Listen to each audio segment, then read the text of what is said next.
Hello बेटा, सुप्रभात। कैसे हो मेरे बच्चों? अच्छे होंगे। एग्जाम आपने दे दिए हैं, अब आगे का सिलेबस लेते हैं। आगे का सिलेबस में हमारा चैप्टर आता है हिंदी फर्स्ट का चैप्टर सियाचिन का हीरो बुल कुमार। सियाचिन का हीरो बुल कुमार। चैप्टर कौन सा है?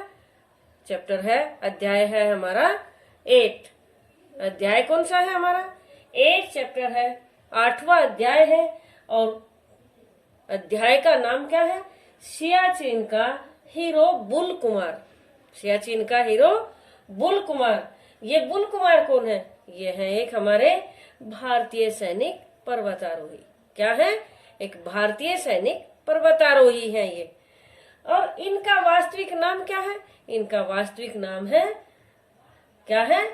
Colonel Narendra Bull Kumar. इनका वास्तविक नाम नरेंद्र बुल कुमार है। और इनका बुल कुमार नाम कैसे पड़ा?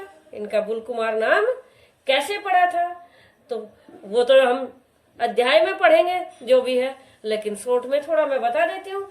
इनका यह नाम जो प्रथम बॉक्सिंग मैच में वो लड़े थे, खेले थे, मतलब प्रतिद्वंदी से प्रतियोगिता चल रही थी, तो प्रतियोगिता में वो पहले तो उन्होंने उनको बुरी तरह से हराया था, लेकिन जब बुरी तरह से इनको पीटा था और बाद में इन्होंने उनको बुरी तरह से क्या किया था?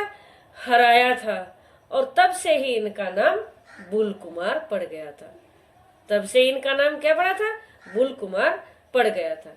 इन्होंने हमारे जो सियाचिन ग्लेशियर है, इस पर उन्होंने क्या क्या कैसे कैसे मतलब जो है उसको पाकिस्तान मतलब के कब्जे में आ जाने वाला था, वो अपने अधिकार में लेना चाह रहा था, लेकिन इन्होंने उस पर बार बार जाकर वहां पर्वतों पर चढ़कर और इतने मतलब कठिन से कठिन, दुर्गम से दुर्गम रास्तों पर, उन पर पर्वतों पर चलना, और वो भी हिम के पर्वतों पर, यानी बर्फ जो इतनी है उस पर चलना दूभर होता है। तो उन्होंने किस किस प्रकार वहां उन्होंने क्या किया था, कैसे कैसे 7 पर्वत श्रृंखलाएं इन्होंने पार की हैं। और तब जाके इन्होंने सियाचिन पर जाकर चढ़ाई करके और वहां उस अपने हिस्से को कैसे कब्जे में, कैसे अपने अधिग्रहण किया और किस प्रकार वहां जीता हासिल की इन्होंने अपनी सियाचिन को अपने कब्जे में लेकर। और किस किस तरह इनको सभी को इन्होंने प्रशिक्षण दिया था, ये हम पढ़ते हैं अब किसमें? चैप्टर में पढ़ते हैं, अध्याय में पढ़ते हैं। अध्याय का नाम फिर से सियाचिन का हीरो बुल कुमार।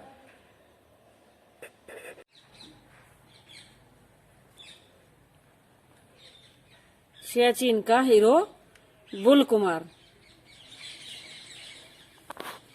कर्नल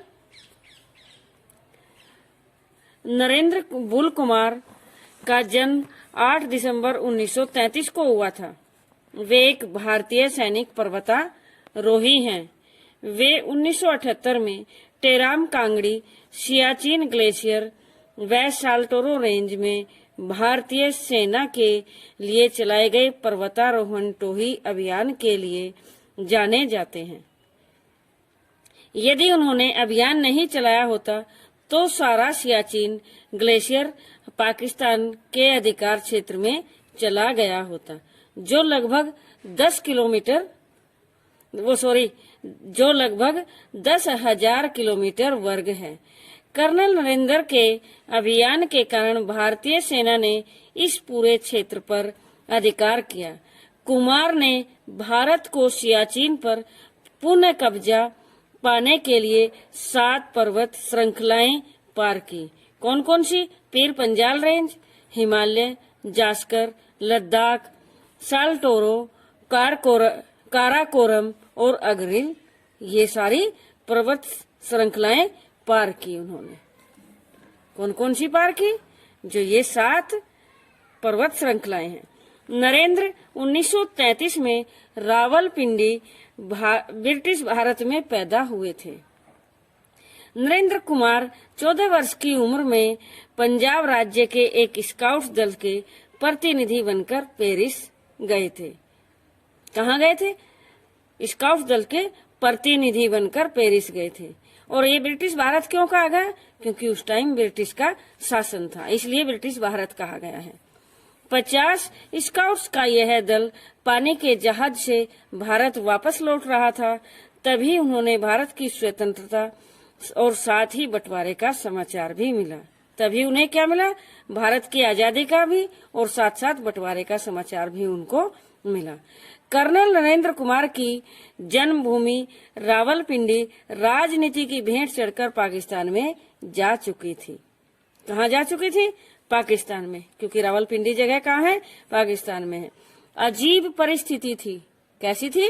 अजीब परिस्थिति थी। स्काउट्स दल के आधे हिंदुस्तानी पाकिस्तानी बन चुके थे। वे स्वतंत्रता की खुशी मनाना चाहते थे, इसलिए उन्होंने मिलकर एक झंडा तैयार किया। उन्होंने उसके बीच में यूनियन जैक, एक और क्या किया? एक और भारत और दूसरी ओर पाकिस्तान डाल दिया। वे एक राष्ट्रीय गीत गाना चाहते थे, लेकिन कौन सा? तो बस उन्होंने इतना ही गाया, एक तेरा सहारा। क्या गाया? कि एक तेरा सहारा, ये ही उन्होंने गाया।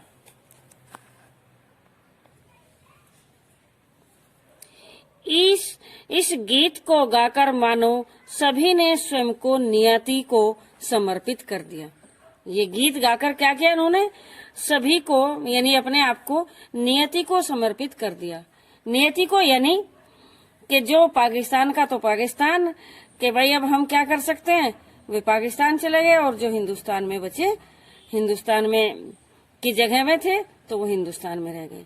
जो पाकिस्तानी बना दिए गए थे वे कराची उतरे, और जो भारतीय थे वे बम्बई बंदरगाह पर उनको उतारा गया। बम्बई उतरकर नरेंद्र कुमार शिमला अपने माता पिता के पास पहुंचे। कहाँ पहुंचे? उनके माता पिता कहाँ रहते थे? शिमला में, तो वे वहां पहुंच गए। नरेंद्र कुमार और उनके तीनों भाइयों ने भारतीय सेना की सेवा में अपना जीवन समर्पित कर दिया। नरेंद्र कुमार ने भारतीय सेना में 1950 में प्रवेश किया था। कब किया था? 1950 में भारतीय सेना में उन्होंने प्रवेश किया था। उन्होंने अपने प्रशिक्षण के दौरान बॉक्सिंग, घुड़सवारी और साइकिल पोलो में भाग लिया। जब उन्होंने प्रशिक्षण लिया तो क्या क्या सीखा? बॉक्सिंग, घुड़सवारी और साइकिल पोलो में उन्होंने भाग लिया। ये तीनों चीजें सीखी। वे जून 1954 में कुमाऊं राइफल्स में नियुक्त किए गए, और तभी से वे शीतकालीन खेलों व पर्वतारोहण में रुचि लेने लगे। तभी से क्या करने लगे? वो शीतकालीन यानी शीत के समय खेलों व पर्वतारोहण में रुचि लेने लगे। उन्होंने भारतीय सैन्य अकादमी देहरादून में अपना प्रथम बॉक्सिंग मैच लड़ा था। कब लड़ा था? प्रथम बॉक्सिंग मैच लड़ा था भारतीय सैन्य अकादमी देहरादून में, जिसमें उन्हें बुल बैल की उपाधि मिली थी। कौन सी उपाधि मिली थी उनको? बुल बैल की। उनका प्रतिद्वंदी एक वरिष्ठ कैडेट सुनीत फ्रांसिस रोड्रिग्स था। उनका प्रतिद्वंदी कौन था? सुनीत फ्रांसिस रोड्रिग्स, जो बाद में थल सेना अध्यक्ष बना। जो बाद में क्या बना? थल सेना का अध्यक्ष बना। प्रारंभ में उनके प्रतिद्वंदी ने उन्हें बुरी तरह पीटा था। क्या किया था प्रारंभ में? यानी शुरुआत में उनके प्रतिद्वंदी ने उनको बुरी तरह पीटा था। तो क्या किया था? बुरी तरह पीटा था। परंतु नरेंद्र कुमार ने संभलते हुए उन्हें इस प्रतियोगिता में बुरी तरह से हराया। इस तरह से उन्होंने अपने लिए बुल बैल उपनाम कमाया। इसलिए क्या किया उन्होंने? उनका नाम नरेंद्र कुमार का बुल बैल नाम बनाया गया, कहा गया। पर्वतारोहण में कर्नल की रुचि जब जागृत हुई तब उन्होंने तेनजिंग नोर्गे एवरेस्ट की चोटी के प्रथम विजेता हिमालय पर्वतारोहण संस्थान के निदेशक यानी निदेशक यानी डायरेक्टर से मुलाकात की। किनसे? जो तेनजिंग नोर्गे थे। जो कौन थे? तेनजिंग नोर्गे थे। बाद में वे इसी संस्था के निदेशक भी बने। मार्च 1958 में नरेंद्र ने माउंट त्रिशूल 23,360 फुट के अभियान के लिए सेना और नौसेना का सफल नेतृत्व किया। उसके बाद उन्होंने अनेक पर्वतारोहण अभियानों में भाग लिया। 1960 में एवरेस्ट पर्वत की चढ़ाई में मौसम खराब होने के कारण उन्हें वापस लौटना पड़ा।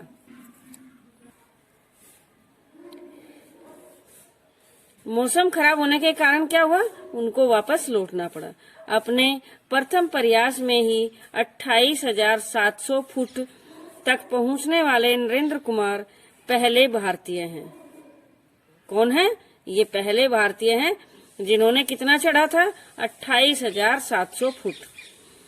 1961 में कुमार ने नीलकंठ गढ़वाल हिमालय 21,644 फुट पर चढ़ने के लिए एक 5 सदस्यीय समूह का नेतृत्व किया। शीत दंश से पैर की 4 अंगुलियां गल जाने के कारण कर्नल को शिखर से 200 मीटर पहले ही रुकना पड़ा। शीत यानी ठंड इतनी थी तो शीत के कारण उनकी क्या हुआ? पैर की 4 उंगलियां भी गल गई। तो इसके कारण उनको आखिर में 200 मीटर पहले ही रुकना पड़ गया। उनकी ये 4 उंगलियां बाद में काटनी पड़ी। उनकी क्या हुआ? वे 4 उंगलियां बाद में काटनी पड़ी। वे उस भारतीय दल के उपनेता थे जिसमें 9 भारतीय सेना के पर्वतारोही थे एवं पहली बार किसी भारतीय ने एवरेस्ट पर तिरंगा लहराया था। क्या किया था? किसी भारतीय ने एवरेस्ट पर तिरंगा लहराया था। वह भी एक साथ 9 ने। वह भी एक साथ कितने में? 9 सदस्यों ने लहराया था। 1965 में इस अभियान का नेतृत्व जल सेना के कैप्टन मोहन सिंह कोहली ने किया था। उन्होंने कहा था कुमार का आरोहण कैरियर आश्चर्यजनक था। उन्होंने क्या कहा था? कुमार का आरोहण कैरियर आश्चर्यजनक था। इसके बाद उन्होंने अनेक पर्वतारोही अभियानों का नेतृत्व किया। 1976 में कुमार ने उत्तर पूर्व दिशा से कंचनजंगा पर चढ़ाई की, जो उस दिशा से सबसे कठिन चढ़ाई थी। जो उस साइड से क्या था? सबसे कठिन चढ़ाई थी। 1977 में कर्नल नरेंद्र कुमार एक जर्मन रोक्टर नौका चालक के संपर्क में आए। कब? 1977 में। जर्मन रोक्टर कौन थे? नौका चालक के संपर्क में आए। वह ग्लेशियर के प्रारंभिक स्थल से नुब्रा नदी का अवरोहण उसके उद्गम से शुरू करना चाहते थे। अवरोहण जो वापस उतरना होता है, तो उसके उद्गम से शुरू करना चाहते थे। किसके? नुब्रा नदी का उद्गम था। नुब्रा नदी जहाँ से शुरुआत हुई थी वहां से उसका यानी वो नदी चली थी वहां से।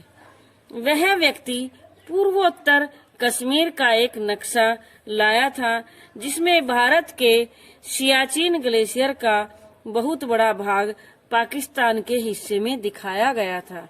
यह देखते ही नरेंद्र कुमार के अंदर ज्वाला धधक उठी थी। क्या हुआ था कि जब ये पता चला कि पाकिस्तान के हिस्से में है सियाचिन ग्लेशियर का बहुत बड़ा हिस्सा, तो उनके अंदर ज्वाला धधक उठी। वे भारत के सैन्य अभियानों के निदेशक लेफ्टिनेंट जनरल छिब्बर के पास गए। कहाँ गए? जो सैन्य अभियान के निदेशक थे, कौन? Lieutenant general Chhibber. तो उनके पास वो गए।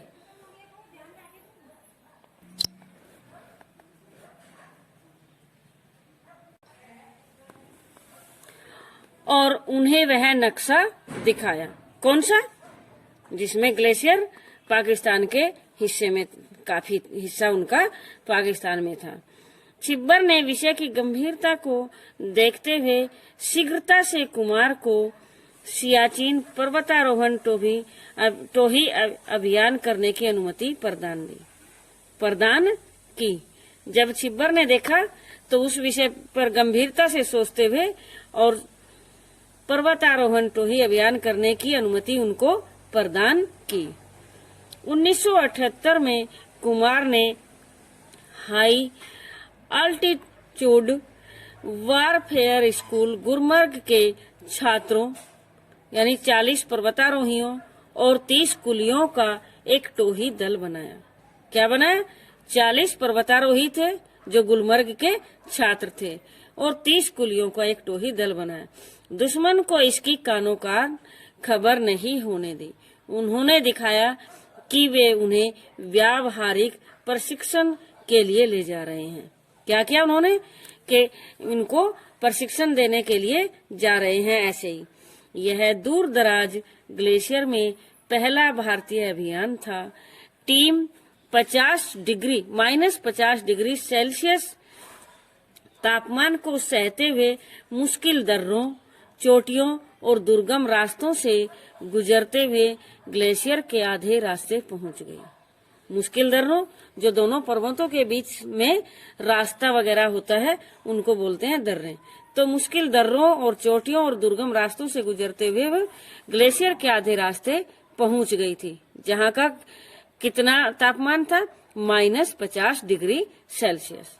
वहां से 3 सदस्यों की एक टीम ने 24,631 फुट ऊंची टेराम कांगड़ी द्वितीय का आरोहण पूरा किया, जो साक्स गाम घाटी के दक्षिणी किनारे पर स्थित है। कहाँ है? जो साक्स गाम घाटी के दक्षिणी किनारे पर स्थित है। भारतीय वायु सेना ने इस अभियान के लिए रसद और ताजा राशन की आपूर्ति करके सहायता प्रदान की। किसने खाना पहुंचाया? राशन किसने पहुंचाया? भारतीय वायु सेना ने। टीम पाकिस्तानी अभियानों द्वारा उनकी घुसपैठ के सबूत के रूप में छोड़े गए कचरे के साथ लौटी। जो वहां से पाकिस्तानी थे तो उन्होंने घुसपैठ की थी, तो वहां के छोड़े गए कचरे के साथ वो सबूत के रूप में उनको लेकर आए थे। 1981 में 70 सदस्यों का दल लेकर कुमार पुनः सियाचिन पर जा पहुंचे और वहां भारतीय तिरंगा पूरी शान से लहराया। भारतीय झंडा क्या किया? पूरी शान से वहां उन्होंने लहराया। 1982 में उन्होंने डॉक्टर S.Z. कासिम के नेतृत्व में अंटार्कटिका जाने वाले सदस्यों को द्रास कारगिल में प्रशिक्षण दिया। यह प्रथम भारतीय दल था जिसने अंटार्कटिका में सर्दियों में गंगोत्री नाम से शिविर लगाया गया था। द्रास में सर्दियों में 0 से -56 डिग्री से भी कम तापमान रहता है। बाद में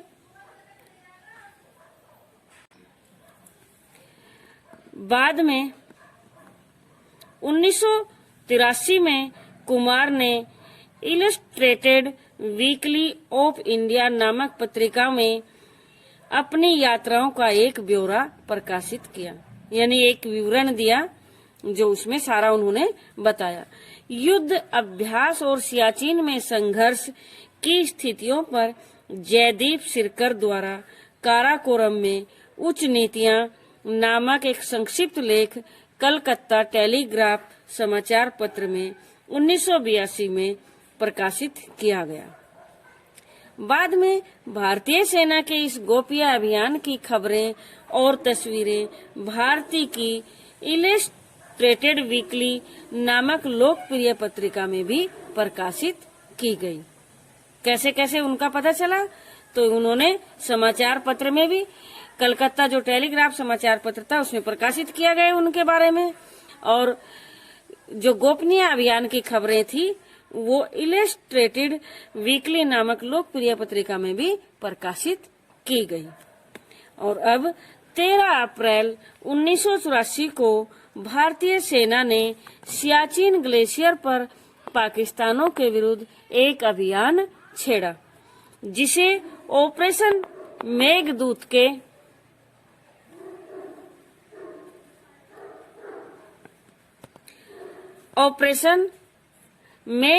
के नाम से जाना जाता है। इस अभियान में सेना द्वारा ग्लेशियर पर भारतीय अड्डों की स्थापना की गई। कुमार और उनकी टीम द्वारा बनाए गए विस्तृत मानचित्र, योजनाएं, तस्वीरों और वीडियो ने भारतीय सेना को संपूर्ण सियाचिन ग्लेशियर को पाने में सहायता की। किसने? जो टीम द्वारा बनाए गए मानचित्र थे, योजनाएं थी, तस्वीरें थी और वीडियो आदि ने तो भारतीय सेना को पूरा संपूर्ण यानी पूरा सियाचिन ग्लेशियर को पाने में सहायता की थी एवं इसके दक्षिण की ओर के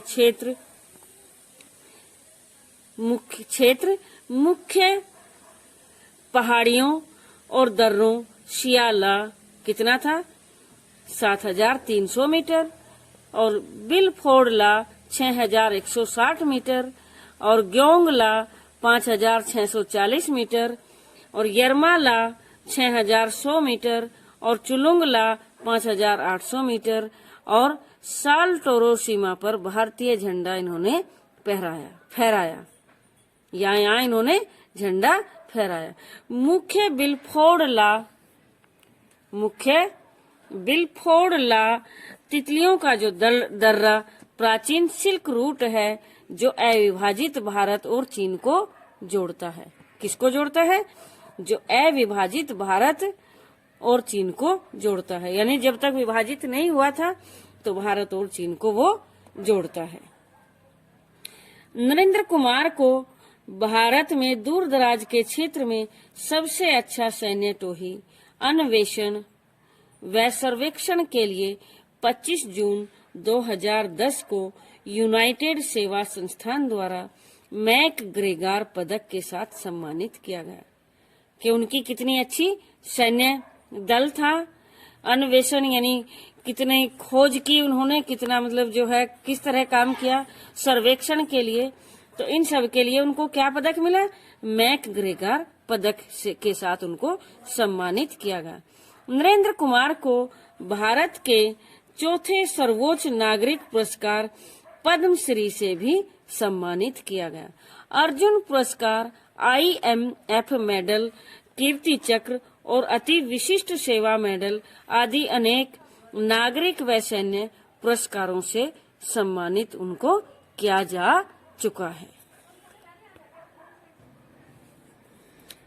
नरेंद्र कुमार को इसके शिक्षण के लिए संयुक्त राष्ट्र की फेलोशिप से सम्मानित किया गया था। किससे? इसकी शिक्षण के लिए संयुक्त राष्ट्र की फेलोशिप से भी सम्मानित किया गया था। उन्हें 4 महीने के लिए स्विट्जरलैंड और ऑस्ट्रिया में प्रशिक्षित किया गया। अपने प्रयासों में भारत में रिवर राफ्टिंग शुरू करने के लिए उन्होंने लद्दाख में सिंधु नदी और सिक्किम में तीस्ता का आरोहण किया। कहाँ? लद्दाख में सिंधु नदी और सिक्किम में तीस्ता नदी का आरोहण उन्होंने किया।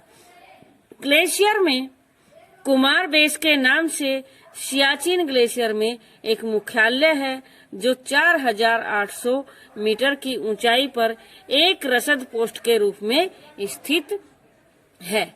सियाचिन संसार का सबसे बड़ा हिमनद है। सियाचिन क्या है? संसार का सबसे बड़ा हिमनद है, यानी जहाँ सबसे ज्यादा बर्फ पड़ती है। यहाँ पर 0 से 50 डिग्री कम तापमान में भारत के लगभग 10,000 से अधिक सैनिक रात दिन भारत की सीमा की सुरक्षा में लगे रहते हैं। वे जिन कठिन परिस्थितियों में रहते होंगे, देश के राजनीतिज्ञों को उनका अनुमान भी नहीं हो सकता। सैनिकों के साथ राजनीतिक दूरियां मिटाते हुए अपना स्नेह बांटने के लिए वर्ष 2014 में भारत के प्रधानमंत्री श्री नरेंद्र दामोदर दास मोदी ने अपनी दीपावली सियाचिन में तैनात सैनिकों के साथ मनाई थी। यानी 2014 में कौन? प्रधानमंत्री नरेंद्र दामोदर दास मोदी कहाँ गए थे? दीपावली पर सियाचिन में जो सैनिक तैनात थे उनके साथ उन्होंने दिवाली मनाई थी। दूसरे शब्दों में कहें तो सियाचिन को दो हीरो मिल गए। सियाचिन को दो हीरो मिल गए। कौन कौन? एक नरेंद्र बुल कुमार और दूसरे नरेंद्र दामोदर दास मोदी। इतनी सहानुभूति और सैनिक सम्मान की भावना अगर पड़ोसी देश में भी फैल जाए तो वह दिन दूर नहीं जब यह सियाचिन रण क्षेत्र की बजाय केवल क्या रह जाएगा? पर्वतारोहियों के लिए एक चुनौती मात्र रह जाएगा। जो पर्वतारोही हैं तो उनके लिए बस केवल ये एक चुनौती मात्र रह जाएगा। ठीक है बच्चों, ओके, अच्छे से इसको फिर से पढ़ लें।